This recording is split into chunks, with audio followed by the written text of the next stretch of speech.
এই রেসিপিটা দেখার জন্য চ্যানেলটার সাথে থাকো, কিভাবে বানাচ্ছি দেখো। তো চলুন রেসিপিটা শুরু করা যাক।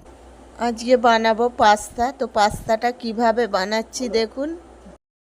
বাঁধাকপিটা দিয়ে সেদ্ধ করে নেব, তেল দেবো, পেঁয়াজ আর সিমলা মির্চি দিয়ে দেবো, পাস্তার মধ্যে লবণ দেবো, হলুদের গুঁড়ো দেবো, লঙ্কার গুঁড়ো দেবো, জিরের গুঁড়ো, সব উপকরণগুলো দিয়ে একটু ভেজে নেবো। এদিকে পাস্তাটা রেডি হয়ে গেছে, লাবিয়ে নেব।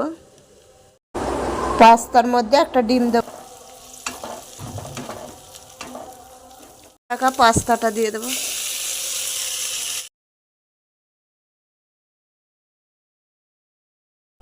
অল্প চিনি ব্যবহার করব, উপর থেকে সয়া সস দেবো, সস দেবো, উপর থেকে টমেটোর সস দেবো।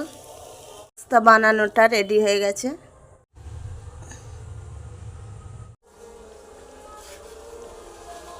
পাস্তাটা আমি বাইনে ফেললাম। এইভাবে 5 মিনিটের মধ্যে পাস্তাটা বাইনে ফেলতে পারবে যদি মন দিয়ে দেখো। টেস্ট করে দেখাই, দারুণ। রেসিপিটা ভালো লাগলে লাইক, শেয়ার, কমেন্ট করবে।